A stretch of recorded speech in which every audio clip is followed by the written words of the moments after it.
13,000. That is the count of specific Iranian military and infrastructure sites currently listed in the Pentagon's target database, a figure that dominated a very long session on the Senate floor yesterday, Monday. Senator Mark Kelly, the Democrat from Arizona, spent a significant portion of the afternoon detailing the scale of that list, framing it as a necessary deterrent in a region that feels increasingly volatile. While Kelly was focusing on the map, other members were grappling with the president's recent criticism of the first American pope. Labeling a sitting pontiff weak on crime over his advocacy for international prison reform is a move that has effectively blurred the lines between executive policy and religious authority. It created an unusual dynamic in the chamber, where we saw senators debating theological doctrines alongside federal sentencing guidelines. The record shows a complex, if slightly pointed, exchange on that front. It's April 14th, 2026, and the fallout from those comments is rippling through every committee hearing. We're going to look at the specific pushback from Senator James Lankford, the Republican from Oklahoma, who took issue with the administration's tone, and how Senator Dick Durbin, the Democrat from Illinois, attempted to bring the conversation back to the legalities of the reform bill itself. Since we're stretching out a bit today, we can actually look at the full context of those religious arguments. They weren't just sound bites. They were deep dives into the First Amendment and the history of the Holy See's diplomatic status. But the immediate pressure on the floor is coming from a different direction. The Senate is staring down another deadline that feels all too familiar. Exactly. The high-level rhetoric provides the atmosphere, but the floor activity is being driven by the calendar. Let's get into the DHS Budget Brinkmanship. The atmosphere in the Senate yesterday, Monday, shifted quite sharply from the theological to the procedural, and the stakes couldn't be much higher for the Department of Homeland Security. We're currently looking at an impasse that has left parts of the department unfunded for well over 50 days. Senator John Thune, the Republican from South Dakota, took to the floor to address what he characterizes as a deliberate stalling tactic by the minority. He was very specific about the timeline, pointing back to the 43-day shutdown last fall, which he described as the longest in history, and blaming the current deadlock on a refusal to accept what he called a clean, nonpartisan funding bill. What's really striking in the transcript from yesterday is how the rhetoric has moved from policy disagreements to a complete breakdown in trust regarding the negotiation process itself. It's that moving the goalposts metaphor Thune kept coming back to. He's essentially arguing that a deal was reached in January, but then Senate Democrats added new requirements regarding immigration and customs enforcement, specifically around how agents conduct home entries and whether they can wear masks during operations. From Thune's perspective, these aren't good faith reforms. They're an attempt to defund law enforcement. He even went as far as to say that Democrats are overestimating how well this strategy is going to play with voters in November. But the real headline here is the nuclear option he teased. He announced that Republicans are preparing a budget reconciliation bill to fund border operations for the next 3 years. That effectively signals they are done looking for 60 votes on this. And that's where Senator Lindsey Graham, the Republican from South Carolina, comes in. As Thune noted, the Budget Committee is already drafting a resolution. Reconciliation is usually reserved for massive tax or spending shifts, but using it here to lock in border funding for 3 years would bypass the filibuster entirely. Thune was very blunt about the Republican unity on this, saying, "I know the Republicans in both houses of Congress are in complete agreement on the need to ensure that law enforcement is fully funded." He's framing this as a rescue mission for agencies like the Border Patrol, which he claims Democrats voted to defund shortly before Easter. It's a very aggressive stance, especially when you consider how it sets the stage for the fiscal year 2027 cycle, before we've even cleared the current one. It's a preemptive strike. By trying to secure 3 years of funding now, they're attempting to take the DHS budget off the table as a leverage point for the next several cycles. But we have to look at the response from Senator Dick Durbin, the Democrat from Illinois. Durbin didn't just disagree with the characterization of defunding. He brought it down to a very granular, almost visceral level. He spoke about his own experience as a senator, being denied access to an ICE facility in Chicago. He told the chamber that when he asked to see the people being detained, officials told him the situation was too dangerous. He used that to pivot into the conduct of the agents themselves, particularly the use of masks. Durbin's point about the masks really highlights the cultural divide here. He made this comparison to local law enforcement that felt very pointed.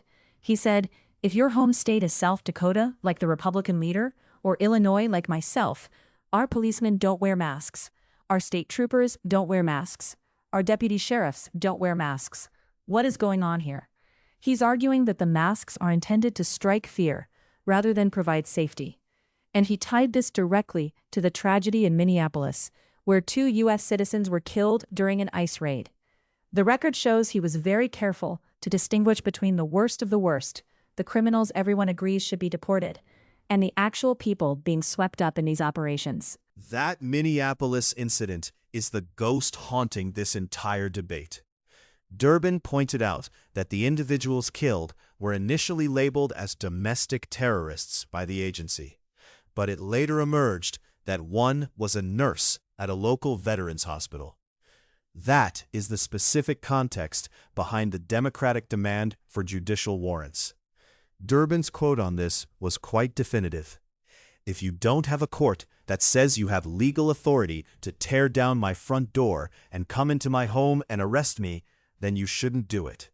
He's framing this as a basic Fourth Amendment issue, whereas Thune is framing it as an obstacle to national security. It's 2 entirely different languages being spoken on the same floor.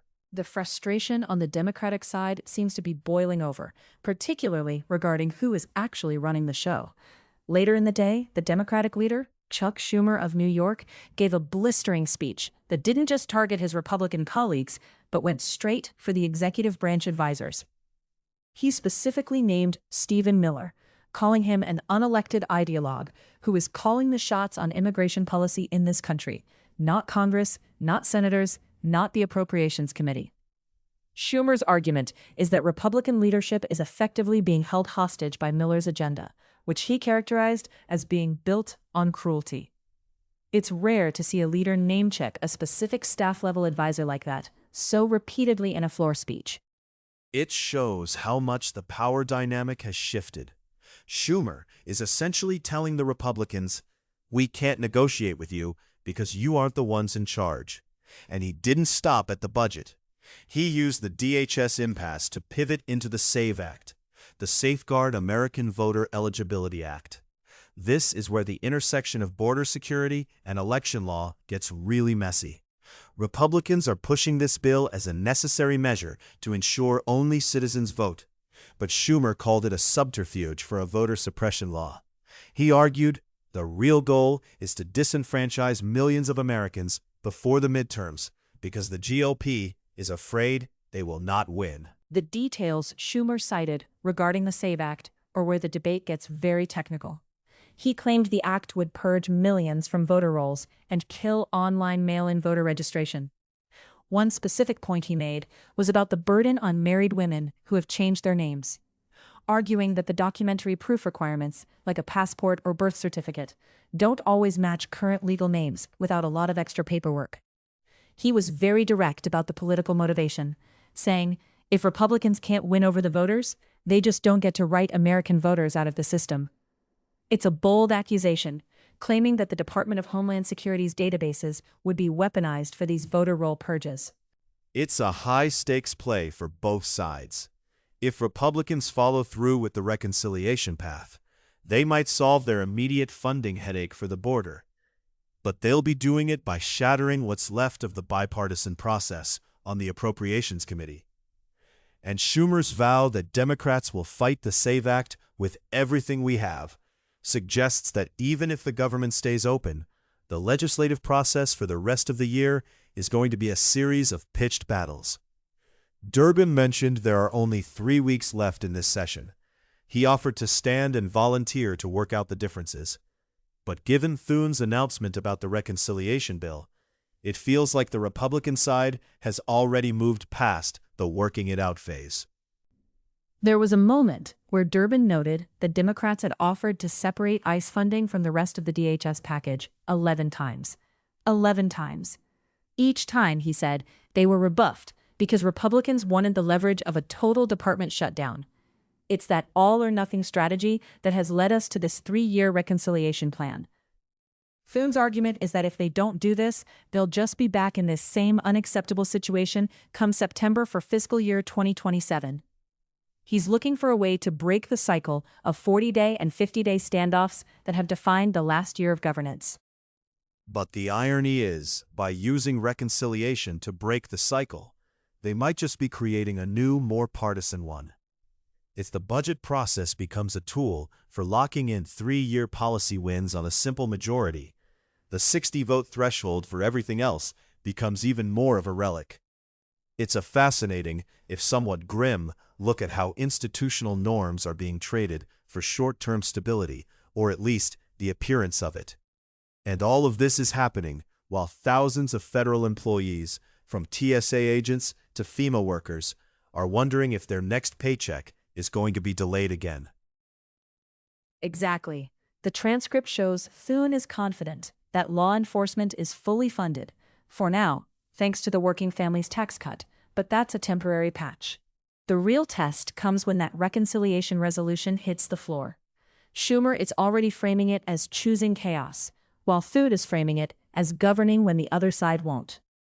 As these two sides dig in, the rhetoric is only getting more personal, shifting from the friend and colleague language Durbin used for Thune to the ideologue and cruelty labels Schumer applied to the administration's advisors. It's a lot to untangle, and it's only Tuesday. But this DHS fight is really just one front in a much larger conflict over how the 2026 midterms will be conducted, and what role federal agencies will play in that process. We're seeing a total convergence of budget policy, civil rights, and election law all at once. It's enough to make the Pope's comments on prison reform feel like a relatively simple debate by comparison. It certainly puts the domestic pressure in perspective. But while the Senate was arguing over masks and warrants, there was another situation developing that's going to have even bigger implications for the administration's foreign policy legacy. We need to talk about the latest updates on the military side of things. It's time to look at Operation Epic Fury. Mission accomplished or epic failure? While the domestic debate over funding the Department of Homeland Security continues to churn, the Senate floor yesterday, Monday afternoon, turned toward a conflict that has been unfolding thousands of miles away. It has been 44 days since the launch of Operation Epic Fury on February 28th, and we are starting to see two completely different realities being described by leadership on either side of the aisle. Senator John Cornyn, a Republican from Texas, spent a significant portion of his time on the floor yesterday, painting a picture of a military campaign that has essentially broken the back of the Iranian regime's conventional capabilities. The numbers Cornyn pulled from the record are certainly eye-opening. He claimed that since the strikes began at the end of February, U.S. forces have hit more than 13,000 targets. To put that in perspective, he cited a 90% reduction in Iranian missile attacks because so many of their launchers have been taken off the board. He also noted that the Iranian Navy is in a state of collapse, with over 155 vessels damaged or destroyed. That includes everything from surface ships to their entire submarine fleet. Cornyn's argument is that this isn't some open-ended commitment to nation-building, but a targeted, peace-through-strength approach to remove a specific threat. Cornyn really leaned into that peace-through-strength framing. He told the chamber, "If we want to have fewer wars and a more peaceful, less dangerous world, then a defanged Iranian regime is in everyone's interest." He went even further, connecting the dots between Tehran and drug trafficking networks in our own hemisphere. He brought up a hearing he chaired for the Senate Caucus on International Narcotics Control that examined how Hezbollah, which gets a huge chunk of its funding from Iran, has been working with South American cartels. He even mentioned a specific case where a Hezbollah smuggling cell was broken up in North Carolina. For Cornyn, This operation is a necessary cleanup of a global web of instability. That's where the consensus ends, though. If Cornyn sees a surgical success, Senator Chris Van Hollen, a Democrat from Maryland, sees what he called Operation Epic Failure. His speech on the floor yesterday was a point-by-point rebuttal of the administration's strategy, or what he argues is a total lack of one. Van Hollen didn't just look at the military targets, he looked at the price tag that Americans are seeing at home. He used a phrase that I suspect we're going to hear a lot more of in the coming weeks: the Iran war tax. The Iran war tax is a direct reference to the economic ripple effects. Van Hollen pointed out that energy costs surged in March, driven by a 20% jump in gasoline prices. According to the transcript, he noted that those energy costs accounted for about 3/4 of the entire month's inflation increase. He told the Senate, "This is the Iran war tax. American families are paying every time they fill up the tank, every time they buy groceries, every time they book a flight. It's an attempt to pull the foreign policy debate out of the Strait of Hormuz and put it right on the kitchen table." And there's a specific detail in Van Hollen's critique that feels particularly tangled. He highlighted a contradiction in the administration's tactics regarding the Strait of Hormuz. Over the weekend, the president announced a blockade of vessels carrying Iranian oil transiting the strait. Van Hollen pointed out the irony of the president spending weeks demanding that Iran keep the strait open, only to then have the United States be the one to physically close it off with a blockade. He called it folly to demand a waterway remain open while simultaneously parking a fleet in the middle of it to stop traffic. That blockade is actually where Cornyn and Van Hollen have their deepest disagreement on tactics. Cornyn defended the blockade as a shrewd negotiating move. He argued that after a 2-week ceasefire was secured, it became clear the Iranian regime wasn't serious about long-term concessions on their nuclear program or the strait. So in Cornyn's view, the blockade is the art of the deal in action, applying extreme economic pressure to force them back to the table on U.S. terms. He specifically said the ultimate way to win over a bully is to stand up to him, not to give in. But Van Hollen argues that while the administration is squeezing Iran with a blockade on one hand, they are actually keeping the regime's lights on with the other. He made a pretty startling claim on the floor yesterday, that the administration has been quietly allowing sanctioned Iranian oil to reach the global market anyway. A logic, according to Van Hollen, is that the administration is so terrified of domestic gas prices hitting $5 or $6 a gallon that they are issuing haul passes to both Iran and Russia to keep the global supply high enough to prevent a total price meltdown. The record shows he was quite specific about the Russian connection too. Van Hollen alleged that Putin is receiving billions from these oil sanction exemptions and using that money to finance the war in Ukraine, while simultaneously providing battlefield intelligence to Iran to help them target U.S. troops. He called it a cycle where the U.S. is indirectly financing the very weapons being used against its own service members. It's a heavy accusation, essentially saying the administration is so boxed in by the political pressure of inflation that they're funding both sides of a global conflict. It brings us back to the question of authorization. Van Hollen kept coming back to the fact that this war, which he consistently called Trump's war, never received a vote in Congress. He mentioned that talks between Vice President J.D. Vance and Iranian officials in Islamabad collapsed in less than 24 hours. For Van Hollen, that failure at the negotiating table, combined with the lack of a clear exit strategy, makes the whole operation a constitutional overreach. He's pushing for a vote on a war powers resolution this week to force an end to the hostilities. Cornyn, on the other hand, dismisses the pushback as a symptom of what he called Trump derangement syndrome. He argued that the left is so reflexively opposed to anything the president does that they are willing to ignore the existential danger of a nuclear-armed Iran. He pointed out that Iran currently has over 440 kilograms of uranium enriched to 60%. In his view, the 13,000 strikes have successfully degraded the ballistic missile sites that would have defended those enrichment facilities, which means the U.S. has significantly more leverage now than it did in February. It's interesting to look at the different metrics they use to define success. Cornyn is looking at the number of destroyed drone manufacturing plants and bunkers. Van Hollen is looking at the fuel surcharges small businesses are adding to their invoices, and the fact that interest rates are likely to stay higher for longer because of energy-driven inflation. One is measuring military degradation. The other is measuring economic erosion. They aren't just disagreeing on the war. They are disagreeing on which reality matters more to the American voter right now. And the Senate is not just a spectator here, as Van Hollen put it. He really took a swing at his Republican colleagues, calling their silence deafening. He claimed there have been no real hearings, no investigations, and no institutional pushback against the executive branch.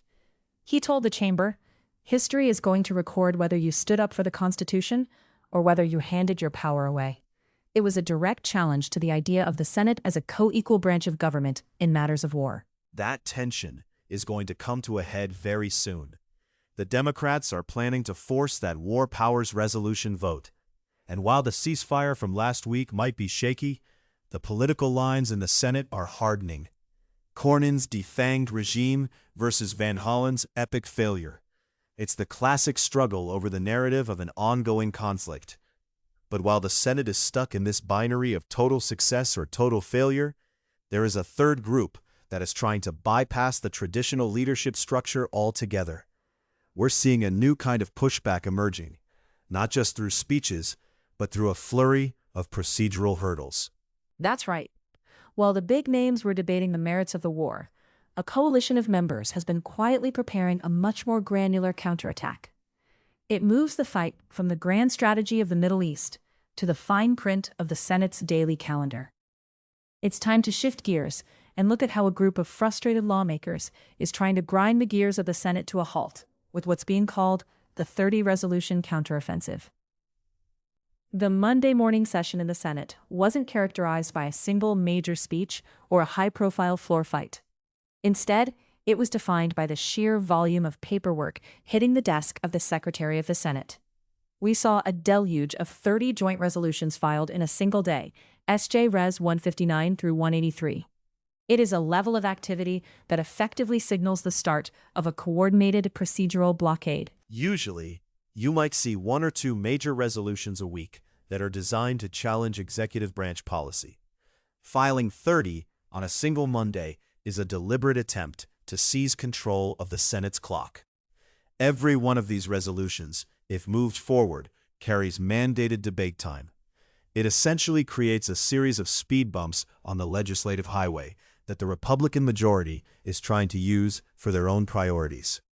The strategy is split across two very different policy fronts.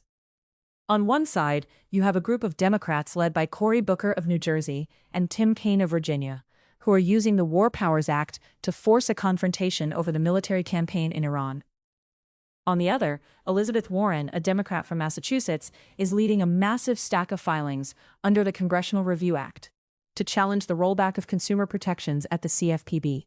Let's look at the Iran side first, because the stakes there are quite immediate.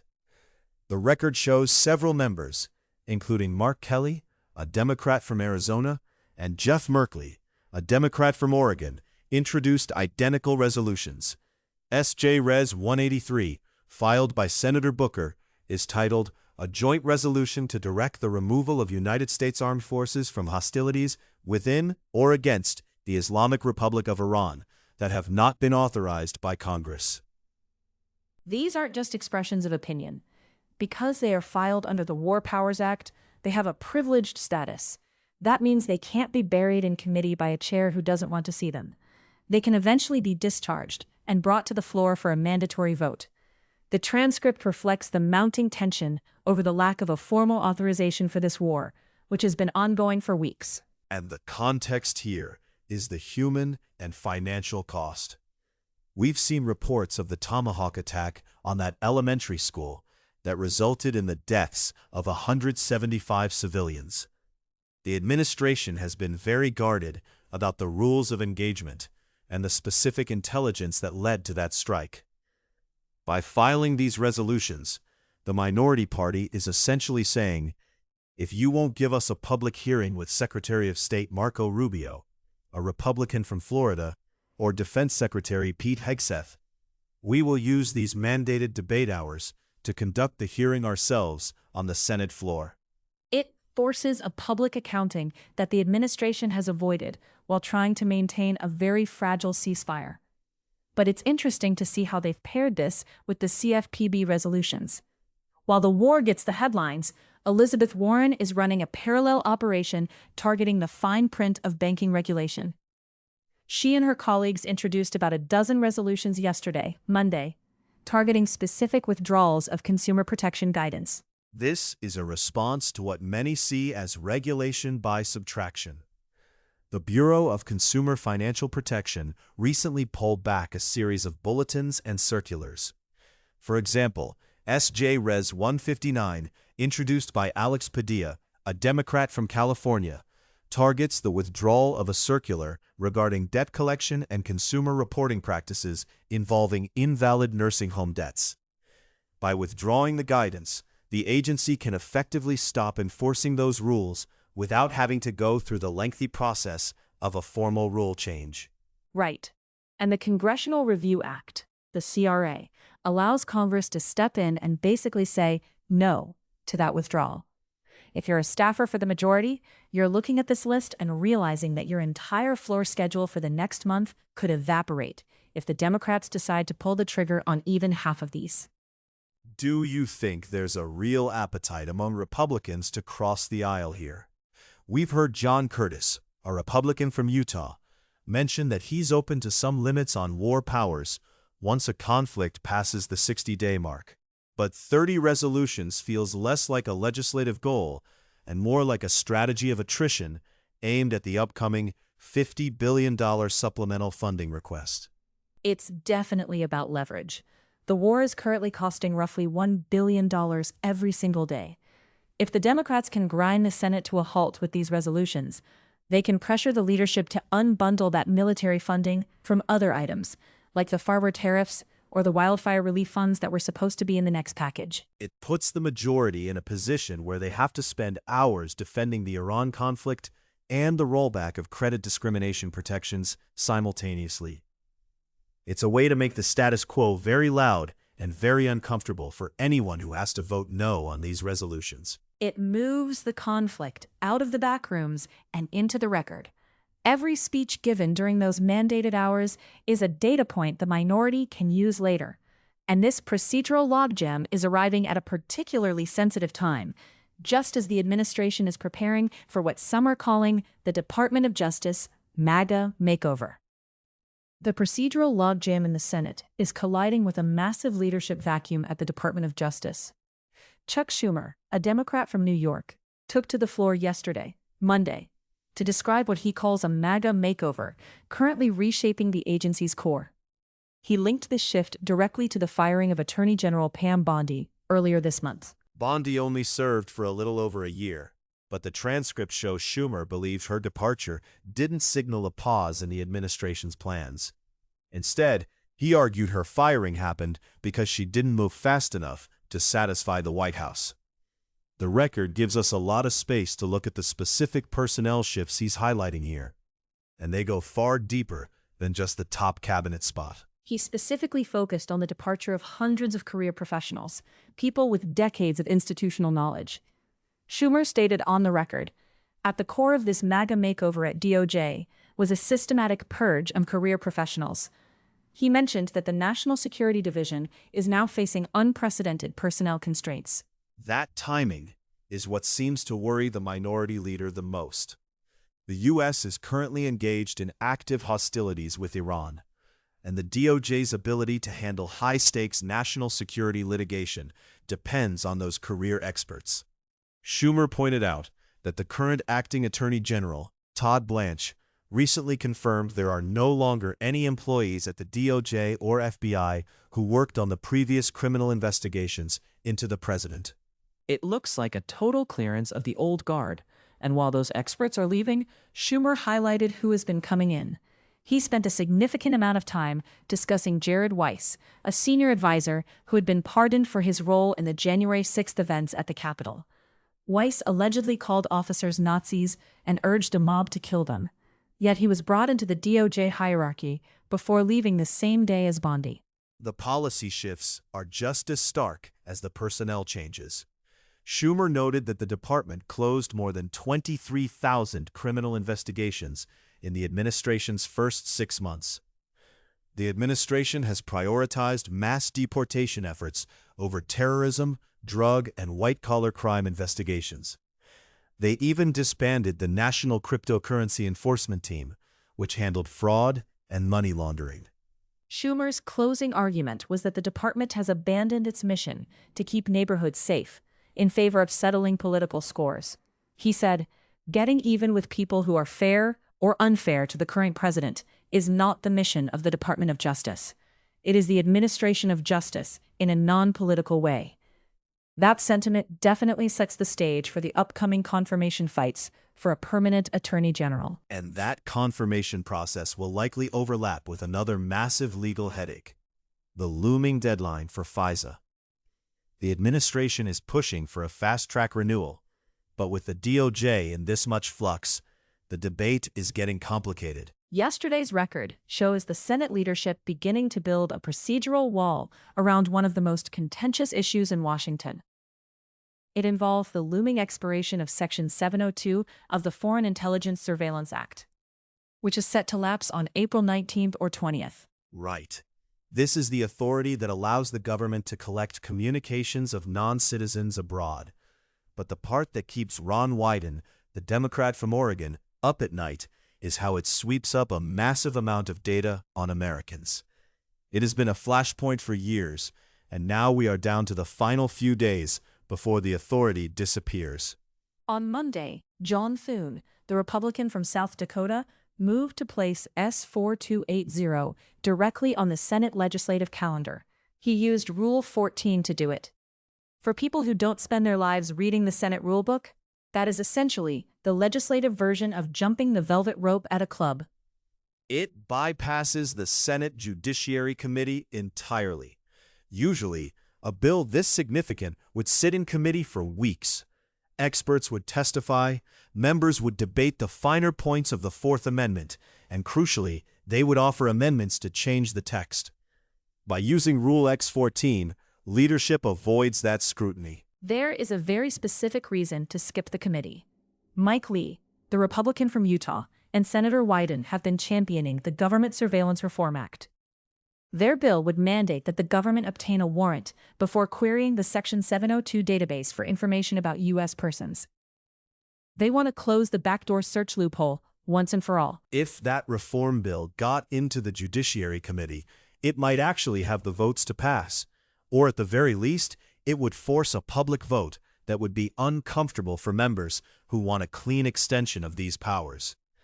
By moving S-4280 straight to the calendar, leadership is trying to keep those warrant requirements off the table. The exchange on the floor from Monday is brief, but the transcript shows the mechanical nature of this maneuver. Senator Thune said, quote, "I now ask for a second reading, and in order to place the bill on the calendar under the provisions of Rule 14, I object to my own request." Objecting to your own request is the only way to trigger the bypass. It sounds like a bit of a logical loop, but it's the specific magic words needed to signal that the Senate leadership is worried they don't have the time to survive a committee brawl. And time is a factor. The intelligence community is warning that a gap in coverage would be catastrophic for national security.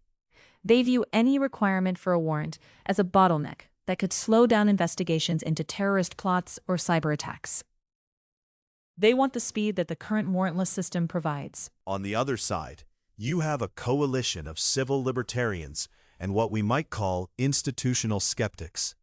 They point to the FBI's own audits, which have shown thousands of instances where analysts improperly searched the database for information on journalists, protesters, and even members of Congress.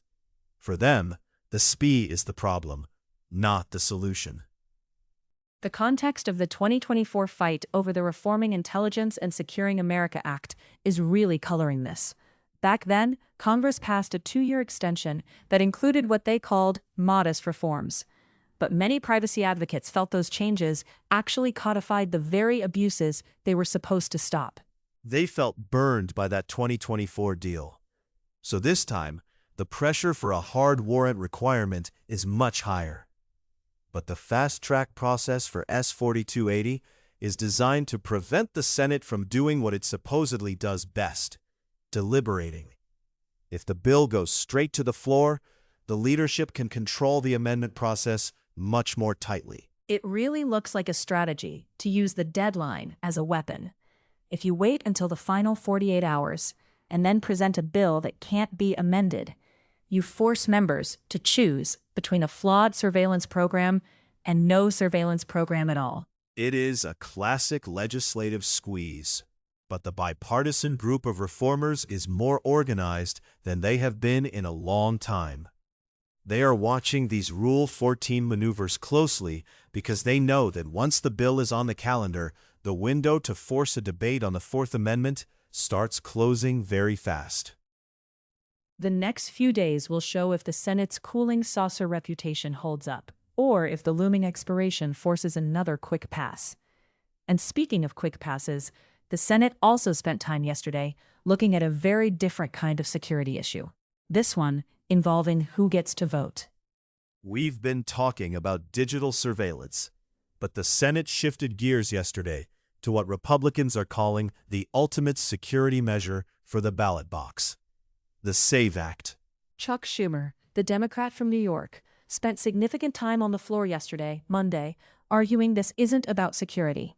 He connected the bill to the broader influence of Stephen Miller, claiming the GOP is prioritizing a specific ideological agenda over functional governance. Schumer's focus on the mechanics is where this gets interesting. The bill mandates documentary proof of citizenship. Think passports or birth certificates. Most people assume they're set, but research from the Brennan Center suggests about 21 million Americans don't have those documents readily available. He was especially vocal about how this impacts married women. If your birth certificate name doesn't match your ID because of a name change, you're suddenly in a paperwork nightmare. Schumer said yesterday, the SAVE Act purges millions of Americans from voter rolls and punishes married women. He also cited a pilot program in Missouri that used Department of Homeland Security databases to flag potential non-citizens. When officials did the follow-up work, it turned out half of the people flagged were actually U.S. citizens. That's a massive error rate for a federal mandate. Schumer's theory is that Republicans are worried about their 2026 prospects and are trying to exclude voters they can't win over. He told the chamber, if Republicans can't win over the voters, they just don't get to write American voters out of the system. Meanwhile, you have voices like Elon Musk saying democracy dies without this bill. The situation has become a total deadlock. Schumer is promising a permanent filibuster to keep the bill from reaching the floor. Schumer frames the bill as a choice between functional governance and chaos. And while he was fighting the GOP on the SAVE Act, another conflict was brewing, this one involving the White House and a visit from the Vatican. While those voting rights debates were playing out, the Senate floor yesterday, Monday, turned into a forum for an unusual theological dispute. One Democrat from Illinois spent a significant amount of time addressing the escalating war of words between the White House and the Vatican. This centers on the fallout from Easter Sunday. Pope Leo XIV, who holds the distinction of being the first American-born pope, delivered a message calling for global peace and an end to the fighting in Iran. That didn't sit well with the president, who responded by calling the pope weak on crime and too liberal. Rarely does a sitting president take a direct swing at the pontiff like that, especially during an active conflict. The senator really zeroed in on the gap between the president's public embrace of religious symbols and his rhetoric toward a major religious leader. He pointed out that the president has been marketing a presidential edition of the Bible for $100, a version, the senator noted, that is actually manufactured in China. He also brought up that AI-generated image the president shared, which depicted himself in a Christ-like pose. The senator's argument was that the behavior mocks the faith of millions. He specifically challenged the vice president, a Republican from Ohio who is Catholic, to address why there hasn't been a stronger pushback from within the administration regarding this rhetoric. The most striking moment came when the senator turned to ancient history to make his point. He compared the current rhetoric to that of biblical authoritarians like King Nebuchadnezzar and King Herod. He actually read this into the record. If King Herod had had a truth social account in the 1st century, I think he would have probably described Jesus Christ as weak on crime as well. That represents a very specific, very sharp historical parallel. The senator also pointed to the shortest verse in the Bible, Jesus wept, and suggested it might be one for the president to remember. This highlights a tension we're seeing more often, where the president's brand of nationalism clashes with the more traditional, internationalist views of the Catholic Church. And Pope Leo XIV isn't backing down.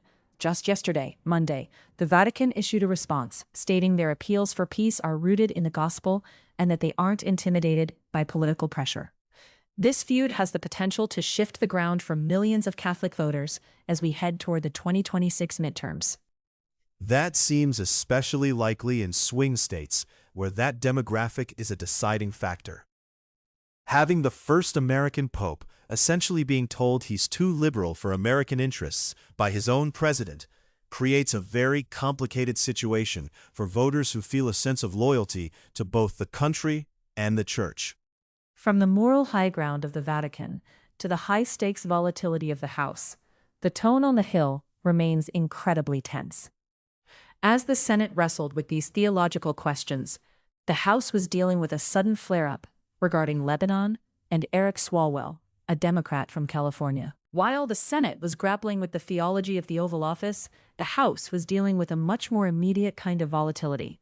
Yesterday, Monday, Representative Rashida Tlaib, a Democrat from Michigan, formally introduced House Concurrent Resolution 84. This is a formal war powers resolution, which is a step beyond a simple expression of concern. It moves the House into a very specific legal territory because it carries mandatory requirements for the executive branch. The record describes it as a concurrent resolution directing the President pursuant to Section 5C of the War Powers Resolution to remove United States Armed Forces from Lebanon. That specific reference to Section 5C is the key that starts the mechanical gears of the law turning. Exactly. It triggers a 60-day clock. Under the 1973 law, once U.S. forces are engaged in hostilities without a formal declaration of war, the president has to bring them home, unless Congress specifically authorizes the mission. It suggests the regional spillover from the recent Iran strikes is now a permanent fixture of House debate. Speaker Mike Johnson, a Republican from Louisiana, has been trying to keep these types of votes off the floor. His strategy has focused on preserving presidential flexibility during a crisis. But the War Powers Act provides a privileged status that makes these resolutions very difficult for leadership to ignore. It also highlights a persistent cross-aisle alliance. You often see Representative Thomas Massie, a Republican from Kentucky, finding common ground with Representative Ro Khanna, a Democrat from California, on these Article I issues. They both argue that the power to commit the country to a conflict belongs in the Capitol, regardless of who is in the White House. While that debate over Lebanon is heating up, Representative Anna Paulina Luna, a Republican from Florida, added a different kind of spark to the afternoon. She introduced House Resolution 1166, which targets a specific colleague for removal. Right. This is the motion providing for the expulsion of Representative Eric Swalwell from the United States House of Representatives. This Democrat from California has been a focal point for the GOP for years, mostly stemming from allegations regarding a Chinese operative back in 2014. Bringing an expulsion motion now with such a slim Republican majority underscores the friction in the chamber. The floor has become a primary venue for settling long-standing political scores, even while international crises are unfolding in the background. The atmosphere suggests every procedural vote will be a high-wire act for the foreseeable future.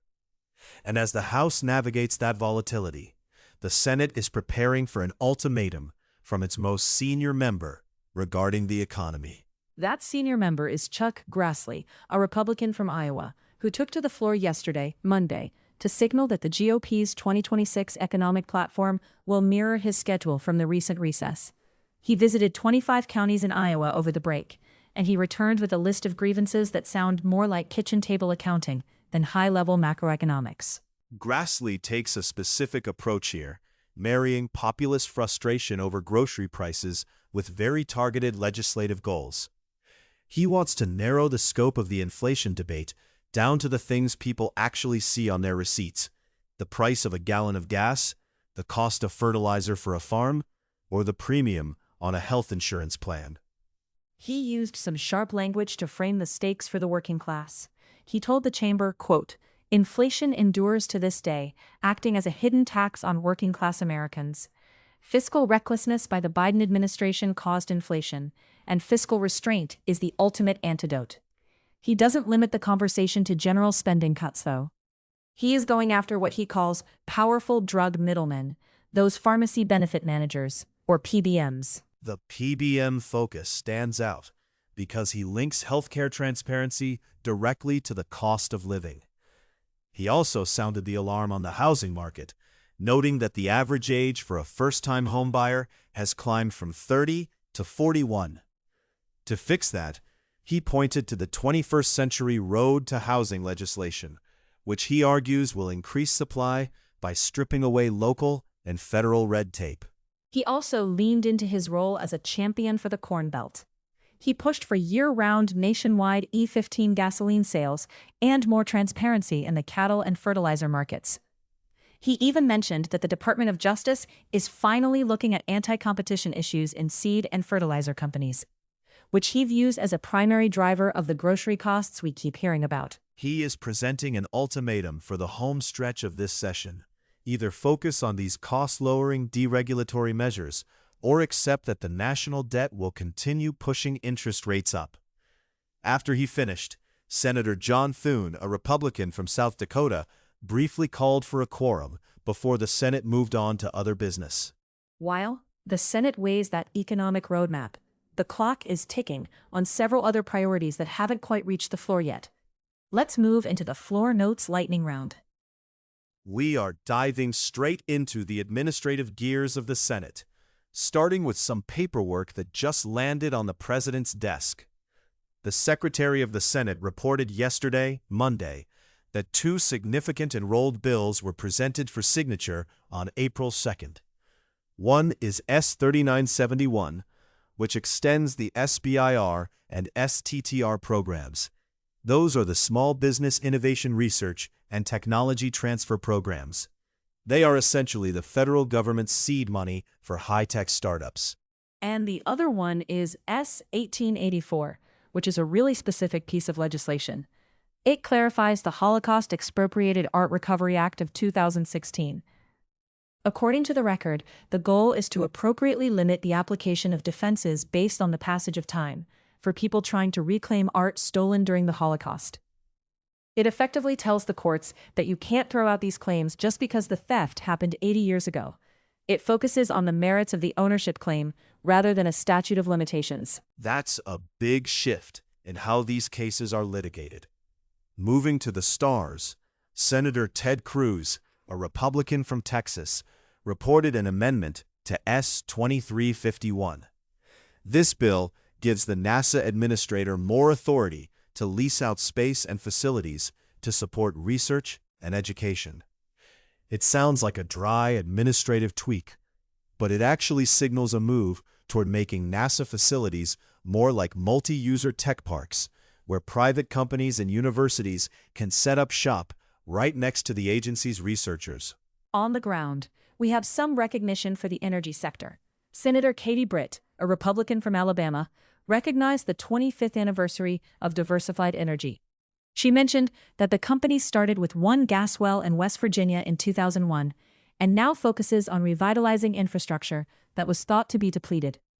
She specifically tied their success to what she called President Trump's energy dominance agenda. noting that the company uses modern methane reduction technology to keep operations within environmental standards while keeping resources abundant. It's a specific business model. Instead of just drilling new holes, they're squeezing more life out of the old ones. But let's look at a different kind of tribute. Senator Chris Van Hollen, a Democrat from Maryland, entered a tribute for Dr. Mark Hallett, a legendary NIH neurologist who passed away recently. Dr. Hallett founded the Human Motor Control Section at the National Institute of Neurological Disorders and Stroke. The detail in this tribute that really jumps out is Dr. Hallett's role in investigating Havana syndrome. The record says he played a crucial role in the medical investigation of the diplomats affected by those mysterious incidents. He was also the doctor who helped the famous pianist Leon Fleischer recover the use of his hand after he developed a motor disorder. He was a giant in brain science, and his work on Havana syndrome is still being cited in active intelligence briefings. Speaking of diplomats, we had a sudden withdrawal on the executive side. The president withdrew the nomination of Troy Edgar of California to be the ambassador to El Salvador. That nomination was originally sent over on January 29. Withdrawing a nominee 3 months in often points to a shift in how the administration wants to handle that specific relationship. Or sometimes it's the result of a vetting hurdle that didn't clear the Senate Foreign Relations Committee. Latin American policy is clearly a point of friction right now. While that nomination was being pulled, the House received a petition from the mayor and city commission of North Miami Beach. They are formally urging the president and Congress to reinstate temporary protected status, or TPS, for Haiti. The petition, recorded as PT9, denounces the termination of those protections and cites the ongoing instability in the region as the primary reason for a reversal. To wrap up the lightning round, let's look at the Senate's calendar for the rest of April. It is packed. Tomorrow, April 15th, the Commerce Committee is doing oversight on the FTC, and the Finance Committee is bringing in the IRS to talk about the 2026 filing season. But the one that really stands out is a joint hearing in the Appropriations Committee. They are holding a session at 11 a.m. to examine preparations for the FIFA World Cup 2026. Congress is already sweating the logistics of the World Cup.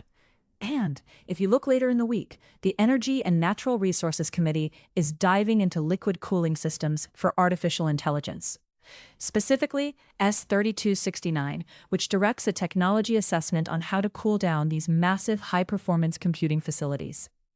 It shows how the AI boom is creating a massive secondary problem: the sheer amount of power and water needed to keep the servers from melting. It's a full plate. From 1940s art restitution to the liquid-cooled AI of 2026, the Senate is covering quite a bit of history this week. That wraps up our deep dive into yesterday's record. If you want to read these quotes or see the hearing schedules for yourself, you can find the full congressional record at congress.gov. We'll be back tomorrow to see what the committees find when they start those oversight hearings. Until then, I'm Paige. And I'm Reed. Thanks for listening to Floor Notes Extended. Wait, Reed, before we go, the record from yesterday, Monday, gave us one of those only in the Senate moments, right as they were wrapping up for the night. I know exactly which one you're looking at. It's a classic floor speech flourish that managed to bridge 2 millennia in a single sentence. It's a pretty sharp warning about the social media age. The quote from the floor was, "If King Herod had a Truth Social account in the 1st century, he probably would have described Jesus Christ as weak on crime as well." Talk about a vivid analogy. It really captures the frustration with how modern political rhetoric can retroactively spin almost anything. It's a reminder that while the tools change, the tactics are as old as time. It certainly makes you stop and think about the weight of the words being typed out every day.